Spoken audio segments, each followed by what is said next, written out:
Assalamualaikum warahmatullahi wabarakatuh. Kembali lagi bersama saya Ikrimah Nusari Mulyana. Hari ini saya akan menjelaskan tentang tugas dari chapter 9. Oke, langsung saja ke soal pertama, yaitu jelaskan dengan ilustrasi gambar sendiri apa perbedaan antara vanilla gun dan SIGUN.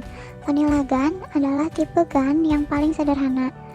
Di sini generator dan diskriminator adalah perception multilayer sederhana. Dalam vanilla gun, algoritma ini sangat sederhana. Dia mencoba untuk mengoptimalkan persamaan matematika menggunakan keturunan gradient stokastik. SIGUN atau conditional gun label bertindak sebagai ekstensi ke ruang latent Z untuk menghasilkan dan membedakan gambar dengan lebih baik. Yang kedua itu, jelaskan dengan ilustrasi gambar sendiri arsitektur dari HCGAN. HCGAN ialah dengan mengkondisikan model pada informasi tambahan yang dimungkinkan untuk mengarahkan proses pembuatan data. Pengkondisian semacam itu dapat didasarkan pada label kelas. Selanjutnya yaitu jelaskan dengan ilustrasi gambar sendiri arsitektur encoder network dan HCGAN. Arsitektur encoder biasanya digunakan untuk memodelkan struktur manifold dan membalikan encoder untuk memproses data. Yang selanjutnya yaitu jelaskan dengan ilustrasi gambar sendiri arsitektur generator network dari HCGAN. Arsitektur generator adalah sebuah array yang digunakan secara random yang disebut seed. Dari data seed tersebut, generator akan merubahnya menjadi sebuah gambar dengan ukuran 28x28 dengan menggunakan convolutional neural network. Selanjutnya yaitu jelaskan dengan ilustrasi gambar sendiri arsitektur diskriminator network dari HCGAN. Arsitektur diskriminator adalah CNN yang dapat menerima input gambar yang berukuran 28,28 serta menghasilkan angka biner yang menyatakan apakah data yang diinputkan merupakan dataset asli atau gambar dataset palsu. Selanjutnya, jelaskan dengan ilustrasi gambar apakah itu pre-train, inception, ResNet to models. Pre-train network atau transfer learning merupakan suatu metode penyelesaian yang memanfaatkan model yang sudah dilatih terhadap suatu dataset untuk menyelesaikan masalah dengan cara menggunakan sebagai starting point, memodifikasi, mengupdate parameternya sehingga sesuai dengan dataset yang baru.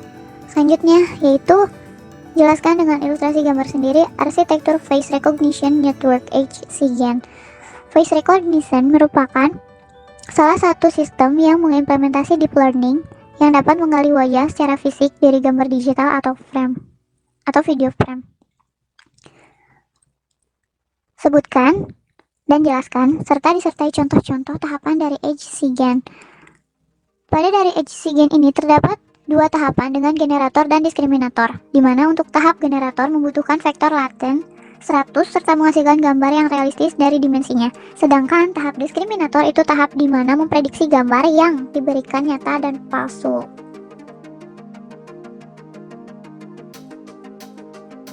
Oke, yang selanjutnya, berikan contoh perhitungan latent vector optimization. Perhitungan latent optimization merupakan metode yang relatif sederhana, tergantung pada jumlah kecil parameter yang diperlukan. Sehingga pada latent optimization dapat memetakan setiap gambar X dari dataset vektor acak dimensi rendah Z dalam ruang lenten Z. Selanjutnya, jelaskan bagaimana cara ekstrak file dataset HCGN menggunakan Google Colab. Menggunakan Google Colab di mana membuat notebook baru kemudian membuat ekstraksi file dari link dataset. Selanjutnya, jelaskan bagaimana kode program bekerja untuk melakukan load terhadap dataset yang sudah diekstrak, termasuk bagaimana penjelasan kode program. Perhitungan usia. Yang selanjutnya itu jelaskan bagaimana kode program The Encoder Network bekerja, dijelaskan dengan bahwa awam. Dengan ilustrasi sederhana, proses encoder berfungsi untuk mempelajari pemetaan terbalik dari gambar wajah dan kondisi usia dengan vektor lenten Z. Selanjutnya, jelaskan bagaimana kode program generator network bekerja dengan ilustrasi sederhana. Proses generator agar bekerja dengan baik dibutuhkan representasi dari gambar wajah dan vektor kondisi sebagai inputan yang menghasilkan sebuah gambar. Selanjutnya, bagaimana kode program The Discriminator Network bekerja. Proses diskriminator untuk membedakan antara gambar asli atau gambar palsu. Oke, yang selanjutnya, berikan contoh perhitungan latent vector optimization. Perhitungan latent optimization merupakan metode yang relatif sederhana, tergantung pada jumlah kecil parameter yang diperlukan. Sehingga pada latent optimization dapat memetakan setiap gambar X dari dataset vektor acak dimensi rendah Z dalam ruang lenten Z. Selanjutnya, jelaskan bagaimana cara ekstrak file dataset HCGN menggunakan Google Colab. Menggunakan Google Colab di mana membuat notebook baru kemudian membuat ekstraksi file dari link dataset. Selanjutnya, jelaskan bagaimana kode program bekerja untuk melakukan load terhadap dataset yang sudah diekstrak, termasuk bagaimana penjelasan kode program. Perhitungan usia. Yang selanjutnya itu jelaskan bagaimana kode program The Encoder Network bekerja, dijelaskan dengan bahwa awam. Dengan ilustrasi sederhana, proses encoder berfungsi untuk mempelajari pemetaan terbalik dari gambar wajah dan kondisi usia dengan vektor lenten Z. Selanjutnya, jelaskan bagaimana kode program generator network bekerja dengan ilustrasi sederhana. Proses generator agar bekerja dengan baik dibutuhkan representasi dari gambar wajah dan vektor kondisi sebagai inputan yang menghasilkan sebuah gambar. Selanjutnya, bagaimana kode program The Discriminator Network bekerja. Proses diskriminator untuk membedakan antara gambar asli atau gambar palsu.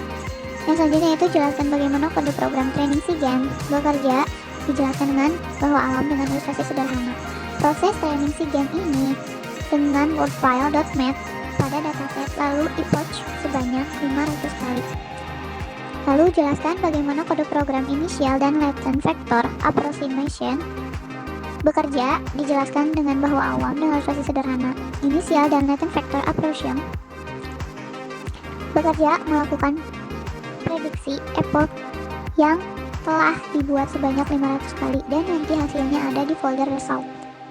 Demikian yang dapat saya sampaikan. Mohon maaf bila ada kesalahan. Wassalamualaikum warahmatullahi wabarakatuh. Sampai jumpa di video selanjutnya ya.